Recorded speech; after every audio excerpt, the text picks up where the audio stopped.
हरियाणा की हर अपडेट के लिए बेल आइकन दबाएं और सब्सक्राइब करें STV हरियाणा न्यूज। महान विभूतियों को श्रद्धांजलि दी, उनके बारे में जाना, जिन्होंने भारत के निर्माण में अतुलनीय योगदान दिया है। हम लोगों ने कई वैश्विक मुद्दों पर भी बात की, उनसे प्रेरणा लेने की कोशिश की है। कई बातें आपने मुझे बताई, कई आइडियाज दिए। एक प्रकार से इस विचार यात्रा में आप साथ साथ चलते रहे, जुड़ते रहे और कुछ न कुछ नया जोड़ते भी रहे। मैं आज इस 75वें एपिसोड के समय सबसे पहले मन की बात को सफल बनाने के लिए, समृद्ध बनाने के लिए और इससे जुड़े रहने के लिए हर श्रोता का बहुत बहुत आभार व्यक्त करता हूं। मेरे प्यारे देशवासियों, देखिए कितना बड़ा सुखद संयोग है। आज मुझे 75वीं मन की बात करने का अवसर, और यही महीना आजादी के 75 साल के अमृत महोत्सव के आरंभ का महीना। अमृत महोत्सव दांडी यात्रा के दिन से शुरू हुआ था और 15 अगस्त 2023 तक चलेगा। अमृत महोत्सव से जुड़े कार्यक्रम पूरे देश में लगातार हो रहे हैं। अलग अलग जगहों से इन कार्यक्रमों की तस्वीरें, जानकारियां लोग शेयर कर रहे हैं।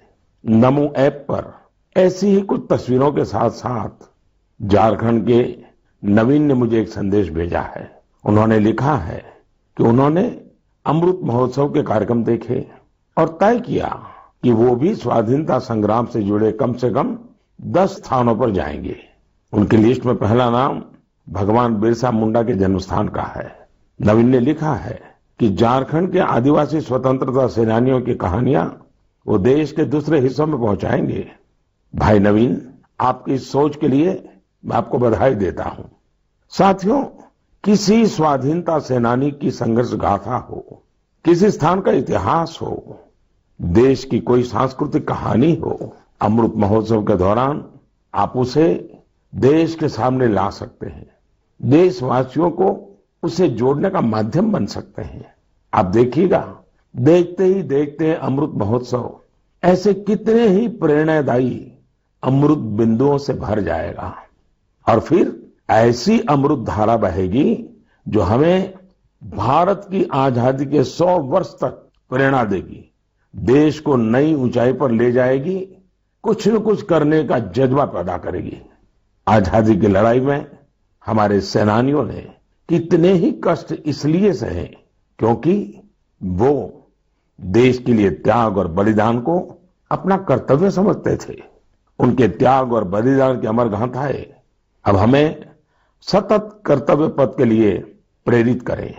और जैसे गीता में भगवान कृष्ण ने कहा है, नियतम कुरु कर्म त्वम कर्म ज्यायो अकर्मणः, उसी भाव के साथ हम सब अपने नियत कर्तव्यों का पूरी निष्ठा से पालन करें। और आजादी का अमृत महोत्सव का मतलब यही है कि हम नए संकल्प करें, उन संकल्पों को सिद्ध करने के लिए जी जान से जुट जाएं।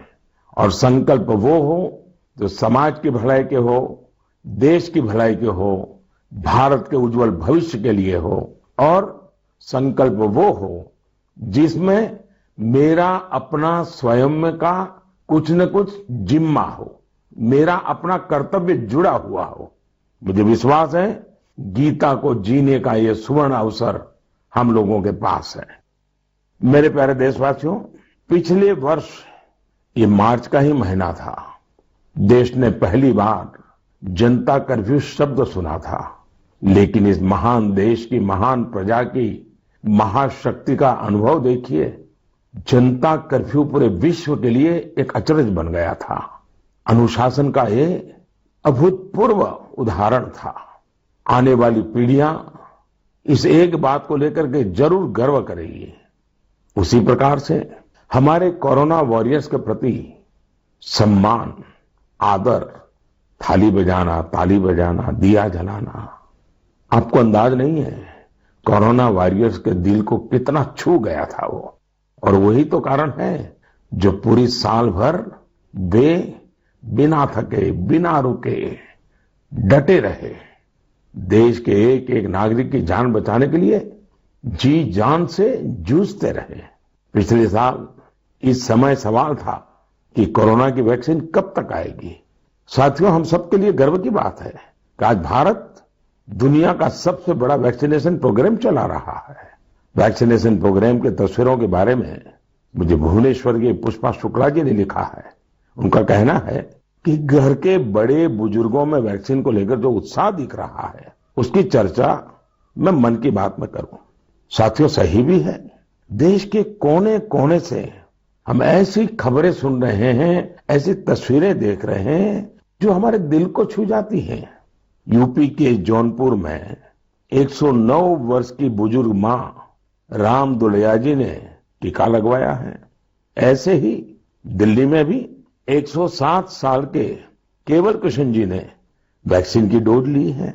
हैदराबाद में 100 साल के जय चौधरी जी ने वैक्सीन लगवाई और सभी से अपील भी है कि वैक्सीन जरूर लगवाएं। मैं ट्विटर, फेसबुक पर भी ये देख रहा हूं कि कैसे लोग अपने घर के बुजुर्गों को वैक्सीन लगवाने के बाद उनकी फोटो अपलोड कर रहे हैं। केरल से एक युवा आनंद नायर ने तो इसे एक नया शब्द दिया है, वैक्सीन सेवा। ऐसे ही संदेश दिल्ली से शिवानी, हिमाचल से हिमांशु और दूसरे कई युवाओं ने भी भेजे हैं। मैं आप सभी श्रोताओं के इन विचारों की सराहना करता हूं। इन सब के बीच कोरोना से लड़ाई का मंत्र भी जरूर याद रखिए, दवाई भी कड़ाई भी। और सिर्फ मुझे बोलना ऐसा नहीं, हमें जीना भी है, बोलना भी है, बताना भी है और लोगों को भी दवाई भी कड़ाई भी इसके लिए प्रतिबद्ध बनाते रहना है। मेरे प्यारे देशवासियों, मुझे आज इंदौर की रहने वाली सौम्या जी का धन्यवाद करना है। उन्होंने एक विषय के बारे में मेरा ध्यान आकर्षित किया है और इसका जिक्र मन की बात में करने के लिए कहा है। ये विषय है भारत की क्रिकेटर मिताली राज जी का नया रिकॉर्ड। मिताली जी हाल ही में अंतर्राष्ट्रीय क्रिकेट में 10,000 रन बनाने वाली पहली भारतीय महिला क्रिकेटर बनी है। उनकी इस उपलब्धि पर बहुत बहुत बधाई। वनडे इंटरनेशनल में 7,000 रन बनाने वाली भी वो अकेली अंतर्राष्ट्रीय महिला खिलाड़ी है। महिला क्रिकेट के क्षेत्र में उनका योगदान बहुत शानदार है। 2 दशकों से ज्यादा के कैरियर में मिताली राज जी ने हजारों लाखों को प्रेरित किया है। उनके कठोर परिश्रम और सफलता की कहानी न सिर्फ महिला क्रिकेटरों बल्कि पुरुष क्रिकेटरों के लिए भी एक प्रेरणा है। साथियों, ये दिलचस्प है, इसी मार्च महीने में जब हम महिला दिवस सेलिब्रेट कर रहे थे, तब कई महिला खिलाड़ियों ने मेडल्स और रिकॉर्ड्स अपने नाम किए हैं। दिल्ली में आयोजित शूटिंग में आईएसएसएफ वर्ल्ड कप में भारत शीर्ष स्थान पर रहा। गोल्ड मेडल की संख्या के मामले में भी भारत ने बाजी मारी। ये भारत के महिला और पुरुष निशानेबाजों के शानदार प्रदर्शन की वजह से ही संभव हो पाया। इस बीच पीवी सिंधु जी ने BWF Swiss open super 300 tournament में सिल्वर मेडल जीता है। आज एजुकेशन से लेकर एंटरप्रेन्योरशिप तक, आर्म्ड फोर्सेस से लेकर साइंस एंड टेक्नोलॉजी तक हर जगह देश की बेटियां अपनी अलग पहचान बना रही हैं। मुझे विशेष खुशी इस बात से है कि बेटियां खेलों में अपना एक नया मुकाम बना रही हैं। प्रोफेशनल चॉइस के रूप में स्पोर्ट्स एक पसंद बनकर उभर रहा है। मेरे प्यारे देशवासियों, कुछ समय पहले हुई मैरीटाइम इंडिया समिट आपको याद है ना? इस समिट में मैंने क्या कहा था, क्या ये आपको याद है? स्वाभाविक है, इतने कार्यक्रम होते रहते हैं, इतनी बातें होती रहती हैं, हर बात कहाँ याद रहती है और उतना ध्यान भी कहाँ जाता है। स्वाभाविक है, लेकिन मुझे अच्छा लगा कि मेरे एक आग्रह को गुरु प्रसाद जी ने बहुत दिलचस्पी लेकर आगे बढ़ाया है।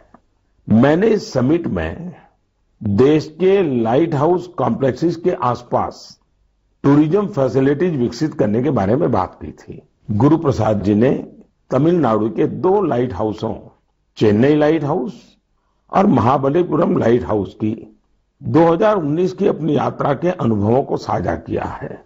उन्होंने बहुत ही रोचक फैक्ट शेयर किए हैं जो मन की बात सुनने वालों को भी हैरान करेंगे।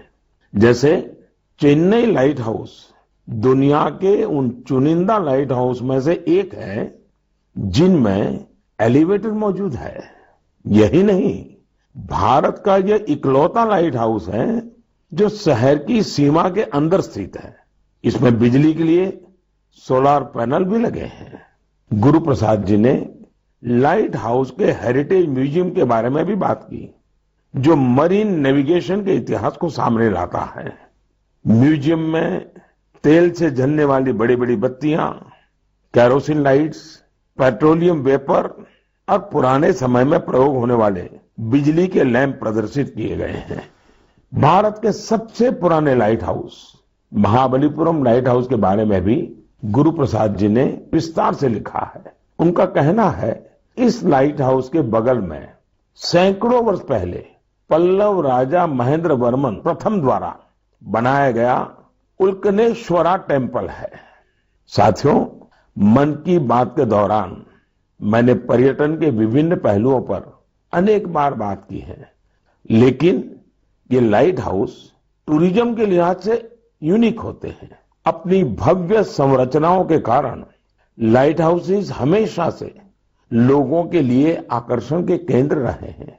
पर्यटन को बढ़ावा देने के लिए भारत में भी 71 लाइट हाउसेज आइडेंटिफाई किए गए हैं। इन सभी लाइट हाउस में उनकी क्षमताओं के मुताबिक museum, amphi theatre, open air theatre, cafeteria, children's park, eco friendly cottages और लैंडस्केपिंग तैयार किए जाएंगे। वैसे लाइट हाउसेस की बात चल रही है तो मैं एक यूनिक लाइट हाउस के बारे में भी आपको बताना चाहूंगा। ये लाइट हाउस गुजरात के सुरेंद्रनगर जिले में जिंजूवाड़ा नाम के एक स्थान में है। जानते हैं ये लाइट हाउस क्यों खास है? खास इसलिए है क्योंकि जहां ये लाइट हाउस है वहां से अब समुद्र तट 100 किलोमीटर से भी अधिक दूर है। आपको इस गांव में ऐसे पत्थर भी मिल जाएंगे जो ये बताते हैं कि यहां कभी एक व्यस्त बंदरगाह रहा होगा। यानी इसका मतलब ये है कि पहले कोस्टलाइन जिंजूवाड़ा तक थी। समंदर का घटना बढ़ना, पीछे हो जाना, इतनी दूर चले जाना, ये भी उसका एक स्वरूप है। इसी महीने जापान में आई विकराल सुनामी को 10 वर्ष हो रहे हैं। इस सुनामी में हजारों लोगों की जान चली गई थी। ऐसी एक सुनामी भारत में 2004 में आई थी। सुनामी के दौरान हमने अपने लाइट हाउस में काम करने वाले हमारे 14 कर्मचारियों को खो दिया था। अंडमान निकोबार में और तमिलनाडु में लाइट हाउस पर वो अपनी ड्यूटी कर रहे थे। कड़ी मेहनत करने वाले हमारे इन लाइट कीपर्स को मैं आदरपूर्वक श्रद्धांजलि देता हूं और लाइट कीपर्स के काम की भूरी भूरी प्रशंसा करता हूं।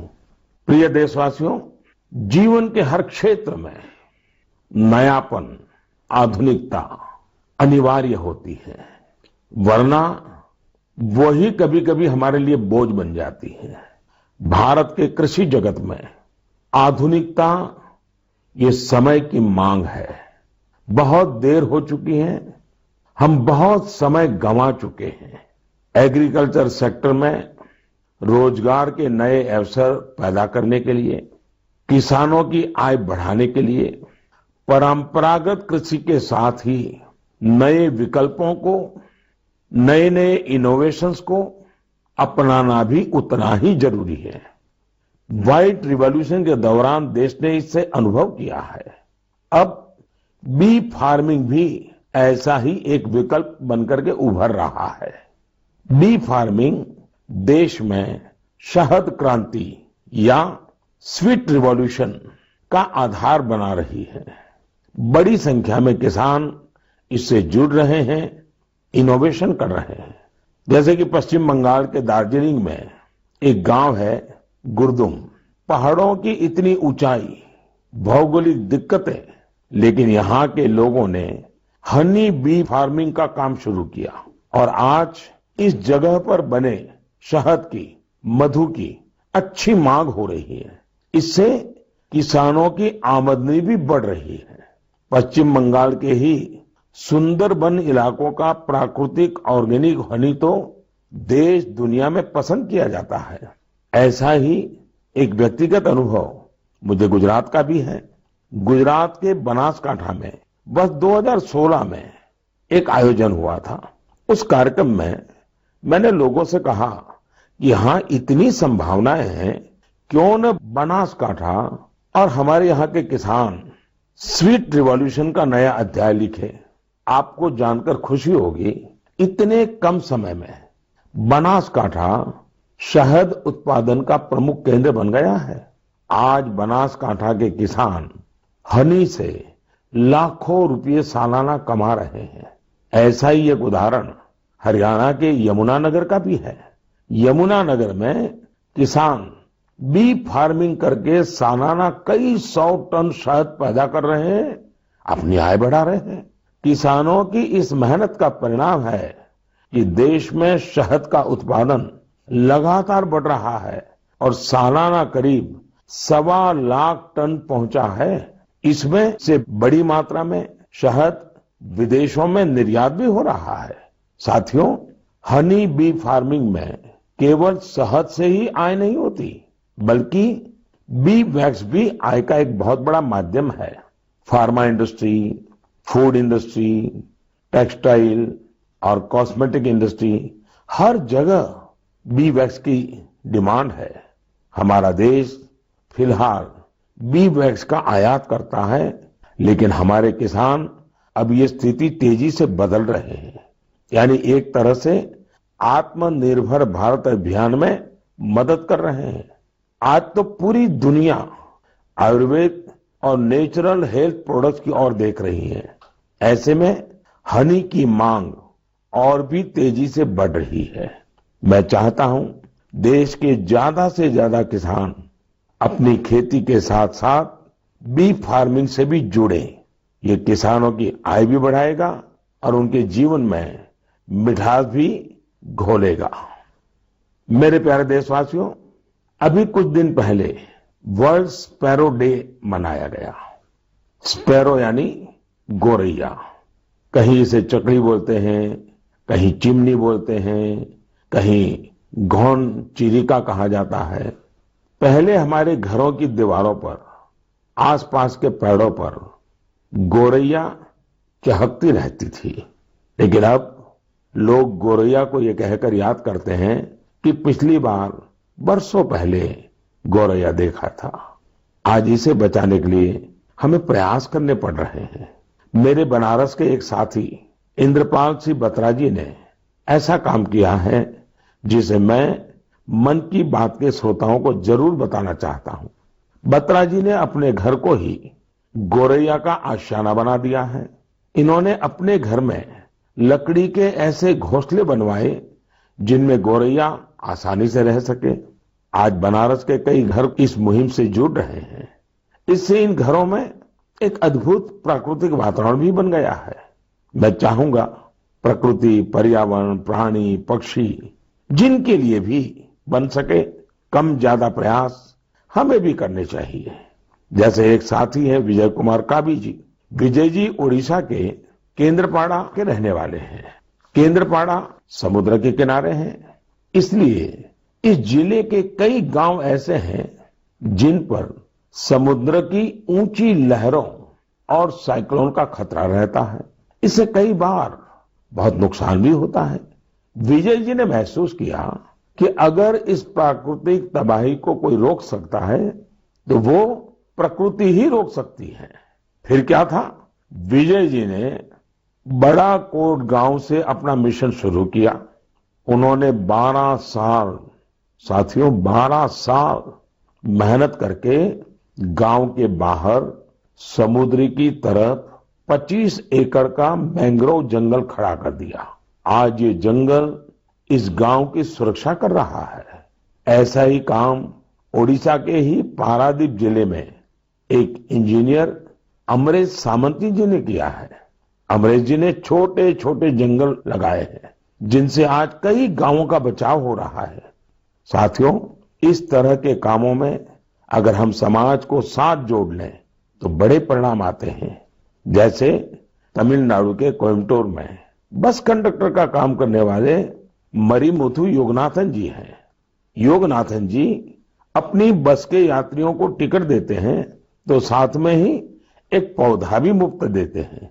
इस तरह योगनाथन जी न जाने कितने ही पेड़ लगवा चुके हैं।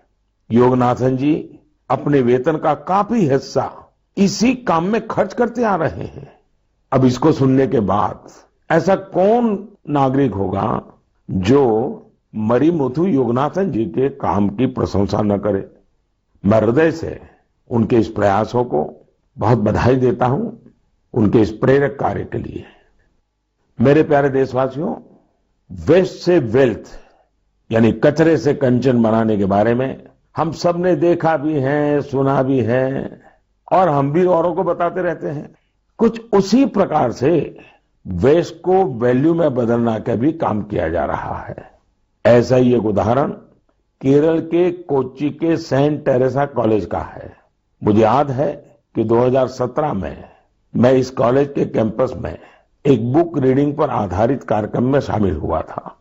इस कॉलेज के स्टूडेंट्स रीयूजेबल टॉयज बना रहे हैं, वो भी बहुत ही क्रिएटिव तरीके से।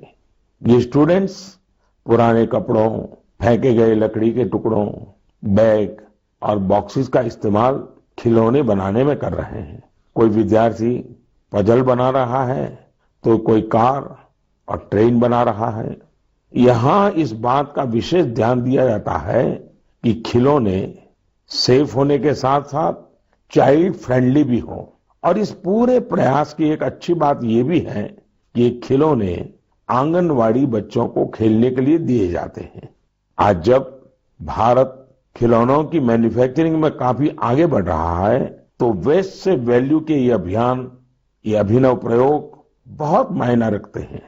आंध्र प्रदेश के विजयवाड़ा में एक प्रोफेसर श्रीनिवास पदकांडला जी हैं। वे बहुत ही रोचक कार्य कर रहे हैं। उन्होंने ऑटोमोबाइल मेटल स्क्रैप से स्कल्पचर्स बनाए हैं। उनके द्वारा बनाए गए विशाल स्कल्पचर्स सार्वजनिक पार्कों में लगाए गए हैं और लोग उन्हें बहुत उत्साह से देख रहे हैं। इलेक्ट्रॉनिक और ऑटोमोबाइल वेस्ट की रिसाइकलिंग का यह एक अभिनव प्रयोग है। मैं एक बार फिर कोच्चि और विजयवाड़ा के इन प्रयासों की सराहना करता हूं और उम्मीद करता हूं कि और लोग भी ऐसे प्रयासों में आगे आएंगे। मेरे प्यारे देशवासियों, भारत के लोग दुनिया के किसी कोने में जाते हैं तो गर्व से कहते हैं कि वो भारतीय हैं। हम अपने योग, आयुर्वेद, दर्शन, न जाने क्या कुछ नहीं है हमारे पास, जिसके लिए हम गर्व करते हैं, गर्व की बातें करते हैं। साथ ही अपनी स्थानीय भाषा, बोली, पहचान, पहनाव, खान पान, उसका भी गर्व करते हैं। हमें नया तो पाना है और वही तो जीवन होता है, लेकिन साथ साथ पुरातन गंवाना भी नहीं है। हमें बहुत परिश्रम के साथ अपने आसपास मौजूद अथाह सांस्कृतिक धरोहर का संवर्धन करना है, नई पीढ़ी तक पहुंचाना है। यही काम आज असम के रहने वाले सिकारी टिस्सौ बहुत ही लगन के साथ कर रहे हैं।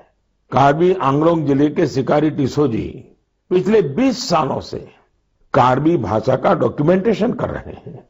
किसी जमाने में, किसी युग में कार्बी आदिवासी भाई बहनों की भाषा कार्बी आज मुख्य धारा से गायब हो रही है।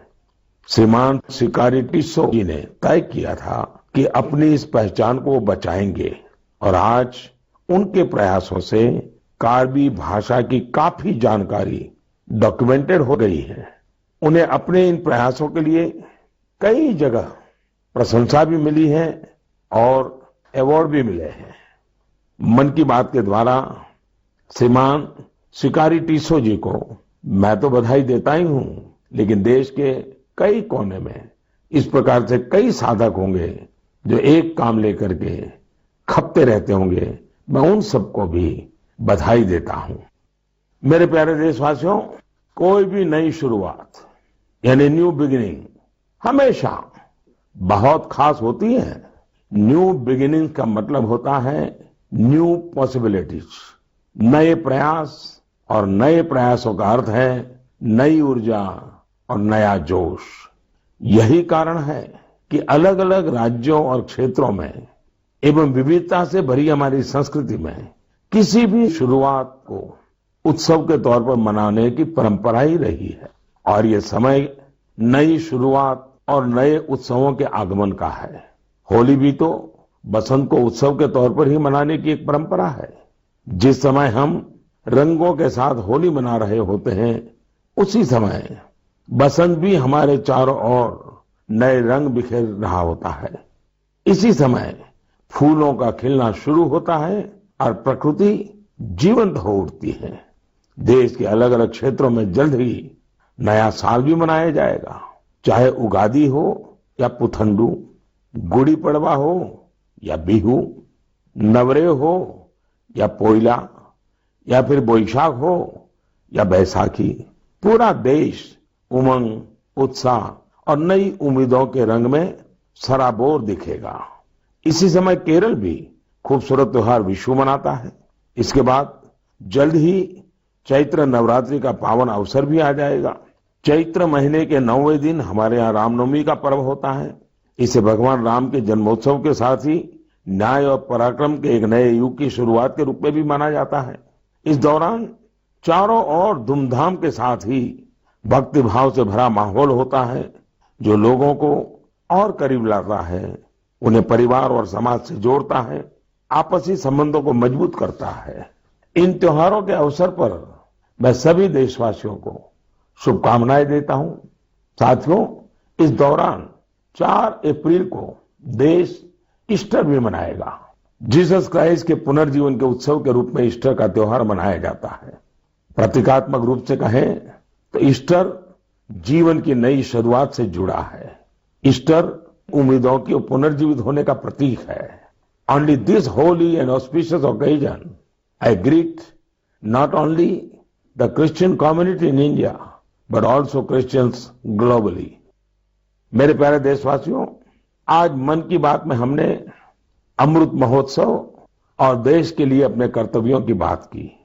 हमने अन्य पर्वों और त्योहारों को भी चर्चा की है। इसी बीच एक और पर्व आने वाला है जो हमारे संवैधानिक अधिकारों और कर्तव्यों की याद दिलाता है। वो है 14 अप्रैल डॉक्टर बाबा साहब आम्बेडकर की जन्म जयंती। इस बार अमृत महोत्सव में तो ये अवसर और भी खास बन गया है। मुझे विश्वास है बाबा साहब की इस जन्म जयंती को हम जरूर यादगार बनाएंगे, अपने कर्तव्यों का संकल्प लेकर उन्हें श्रद्धांजलि देंगे। इसी विश्वास के साथ आप सभी को